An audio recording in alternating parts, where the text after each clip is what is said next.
Hello again. I'm out on the Gold Creek Trail. This is Gold Creek Pond. I did a little hike and plein air painting here in the summer and thought it'd be a great place to come back to in the winter. And it is. There's lots of trails all around the area. The little pond is mostly frozen, but there's this place where the ice is melted or hasn't formed where Gold Creek enters the pond, and I want to try to make a little painting of this view. I think I'll do a landscape 9x12 and focus in on this area. I like the shadows, the shapes in this bank of snow leading down into the water. I like the reflections in the water of the trees and of the snow. So I'll get set up, I'll play a little bit with the no-tan while I do the sketch and the turpentine wash, take a look at some photos on my iPhone. It helps sometimes to look at photos of what you have in mind to paint on your iPhone. Something about looking at it on a small scale can tell you which compositions have impact, which have nice, appealing shapes. This is another compelling area. The bright snow reflecting in the water. There are some people over there on that little jut of land. And there's the bridge there, little footbridge in the distance as well, passing over Gold Creek. So lots of potential subjects. I was hoping that the sun would break through a little bit today. Looks like it's trying. There's some blue sky up there. Well, I'll get set up and try to make something of this scene. As always, thanks so much for joining me. If you like these videos, please like and subscribe. Here's a quick rundown on my palette. I've got ivory black, cold gray, titanium white, cerulean blue, ultramarine blue, sap green, burnt umber, burnt sienna, alizarin crimson, cad yellow, and Windsor lemon. So kind of an abbreviated palette. The scene isn't very colorful, so I don't think I need phthalo blue or cad red or yellow ochre, some of the other colors that I get out sometimes. I'll start with a small bristle brush and just sketch the scene. Boy, when the sun comes out, the scene really changes. You can see here the sun came out and the light on the scene really changes. Alright, I stood and watched the clouds and the sun roll across the scene. Just gorgeous. But I need to jump in and just give it a shot. I think what I want to do is keep it close cropped on the foreground scene, but then I'll put the reflection of that beautiful snow-covered background mountain in the reflection in the water. I think that could be a way to make the scene more interesting. So first step is I'll just capture the scene as best I can in the sketch and the turpentine wash. So I'm going to place the little footbridge right here on this upper 1/3 line. So the bank of the pond will come in like this, and this bank will be here. And I'll have some trees coming down to the little footbridge and kind of receding up the creek.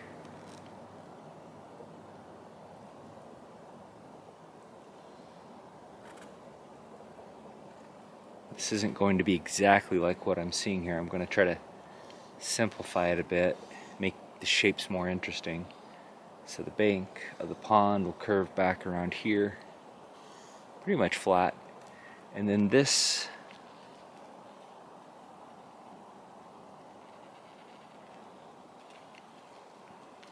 little foreground bank of snow with its gorgeous lavender shadows kind of come down toward this intersection and then back out.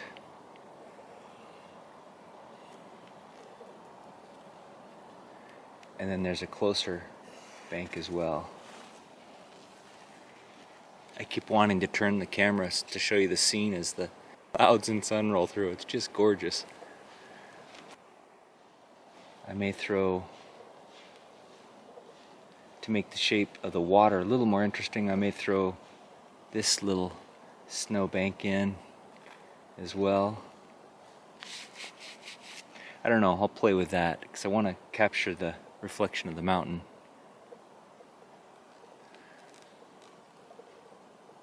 So then these trees I'll have creep up.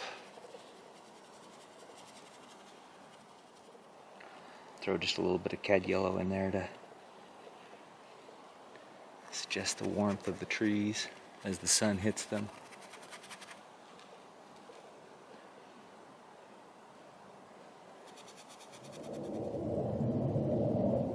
And I'll suggest the background snow-covered mountains just a little bit over here as well, leading the eye back down to the scene. Oh, there's some beautiful snow-covered mountains over here as well. And then maybe just a hint of blue sky there.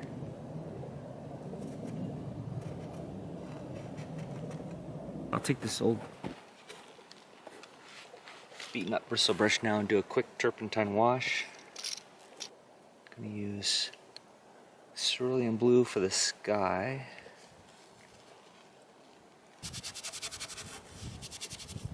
Really rich, clear blue. I'll throw that in the reflection for the water as well. For those background hills, I use a little bit of ultramarine blue and alizarin crimson.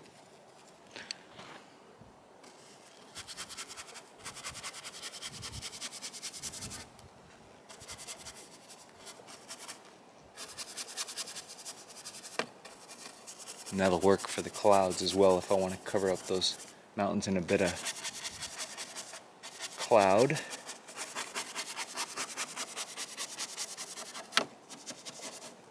Now I need to decide, well, not quite yet. I can go with burnt umber and a touch of cad yellow for the trees.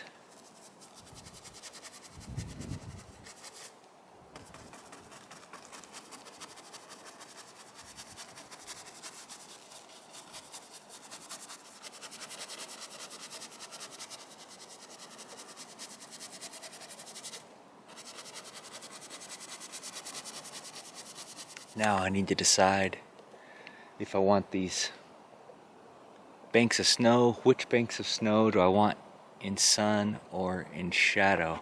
It really changes the scene. I think I'll go with sun, and I can always change it to shadow later if I don't like it. So I'm going to go cad yellow for the sun, for the sunstruck snow. Both the snow and its reflection.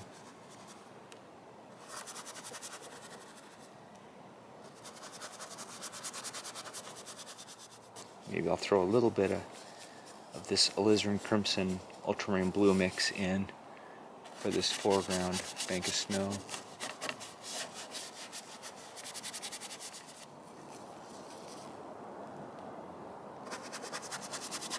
And I think I'll just get rid of this little foreground other bank of snow. I don't think I need it.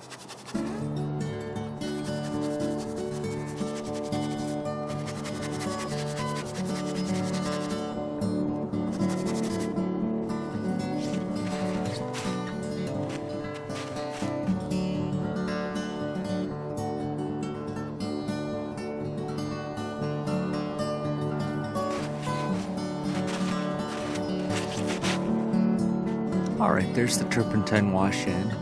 Now I'll clean off my palette, put away the turpentine, get the Gamsol out, and start to mix the colors in the scene.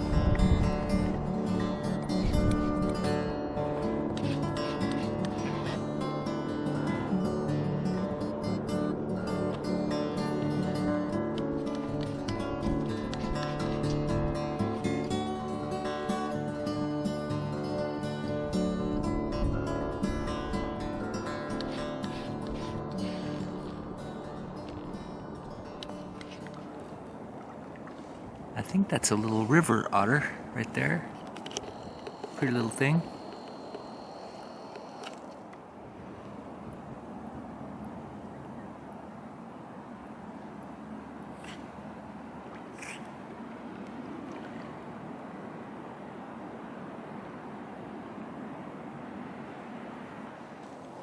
Alright, I've got some colors mixed up here.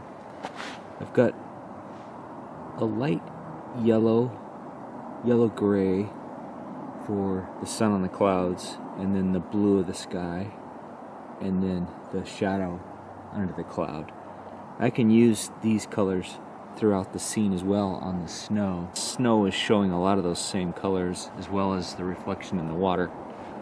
I've got the shadow on the distant pines on the mountain and the sun on the distant pines on the mountain.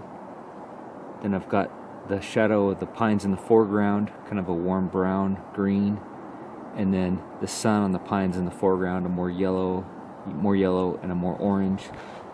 Then I've got some shades for the snow, a bluer lavender, pinker lavender, a little higher value of this pinker lavender, a higher value yellow where the sun is hitting the snow most directly, and then maybe one step even lighter than that, with just a touch of alizarin crimson added to this. Will shift, it's higher value, but it'll shift back compared to this. This yellow will jump forward compared to this pink. Alright, so I'll start with a fairly big evergreen flat and paint the snow on that background mountain. I'll use a touch of this and a touch of this to keep it cool and back, and then I'll go into maybe the sun on the clouds, pick a cloud pattern. Those background mountains keep getting hidden by the clouds, so I need to decide. I kind of have it decided in my turpentine wash, so I may just stick with that, and then I'll just slowly work forward from there.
I'll take this number 5 long flat, evergreen long flat, and paint in the snow on those distant banks paint the lightest sunstruck areas first, where I want the sun hitting. It's all in shadow at the moment, so I'm just kind of going by feel about what I'd like to see.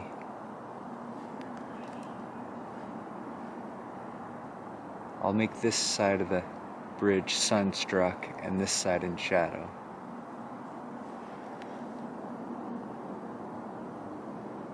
And then I'm going to have this bank move away into shadow. Maybe just a little trailing light here. Then I'm going to have kind of fall in the wash I put in earlier now, where this was getting hit by the sun.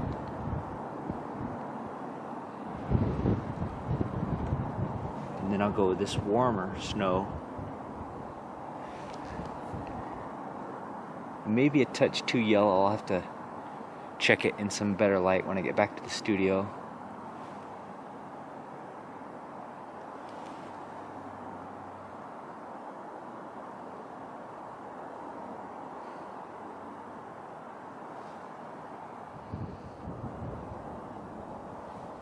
Okay, now I'll go in with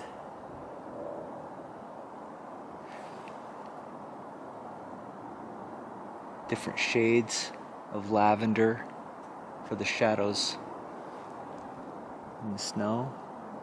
Just work slowly darker and cooler to give it form.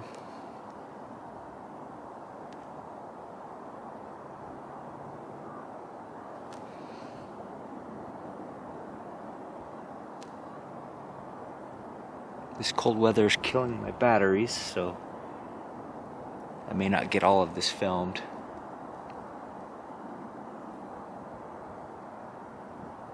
I'll do my best.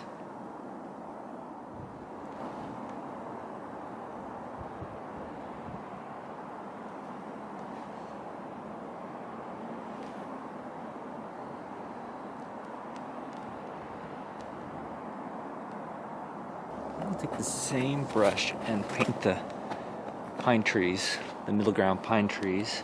I'll start with the lightest value, this yellow. I cleaned it out a little bit on a paper towel, but I'm not too worried about blending into the colors that I have in the brush already, the snow colors. I'm just going to paint the light struck pine tree shapes really abstractly, and then I'll come in around that with the shadow. I want to cut into the snow here and there, but not cover the snow completely. Again, I'm not copying exactly what I see in front of me. It's too chaotic, too much going on, so I'm just reacting to what I think the painting needs. If I like the painting, I can always clean it up, do more detail, change some shapes back in the studio. And that's easier if I don't go too finicky or too thick here. So I'm trying to keep the paint somewhat thin and trying to just paint big shapes, and then I can see what works, change it up later. So in the scene in front of me, there's like a boom, boom, boom, boom, pretty regular row of trees. These light struck trees along the bank. I don't want that. I want a group here and then maybe another group here, but it needs to be a different size, so I'm going to make it bigger. And maybe more of this orange light struck green. Cut into this mountain in the background. Maybe one down the bank.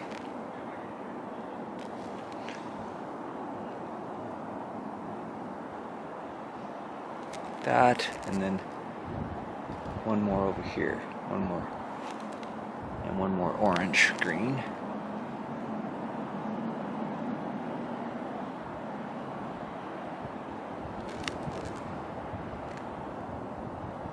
Okay, now I'll go back in with a shadow. Didn't even bother to clean my brush. It's okay if it blends. since I mixed the colors matching the scene earlier, as long as I'm not changing too drastically, a little bit of blending of the color works fine. Now the sun is almost directly behind me now, so these are all face lit, which is fine. Makes kind of an interesting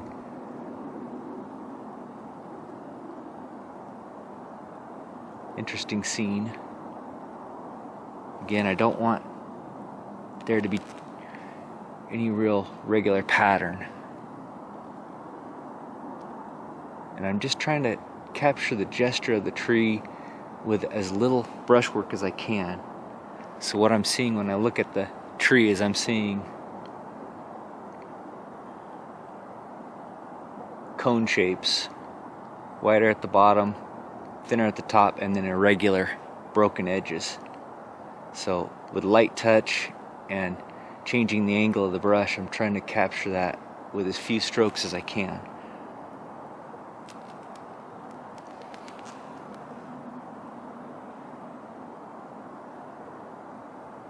Where I like the background, where I want to leave it, I'll leave it. I won't paint over that.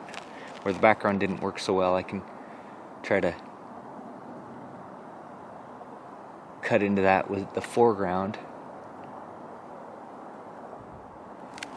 And here, as it comes over here, I can turn it just a little bit bluer. Add just a touch of ultramarine blue to make it shift away. It gives the feeling like it's receding. Well, here's where it ended up. That was a challenging one, with the light changing so much and it being beautiful in the shadow and beautiful in the sun. It was difficult for me to kind of get settled on how to attack the scene, but I do like the end result. It gives me the feeling of the day, kind of cloudy, cold, a little bit breezy. Beautiful place. I'll take it back to my studio, take a look at it, maybe clean it up a bit, and put it out on my website. As always, thanks so much for joining me. If you like these videos, please like and subscribe, and I'll see you in the next one. If you'd like to support the channel, please visit my website. I sell these little plein air pieces at a reasonable price because I consider them practice. It really makes me happy when someone likes my art enough that they want to hang it in their home. You can also sign up for my newsletter and stay up to date on my new work and shows and get a discount on original art and prints.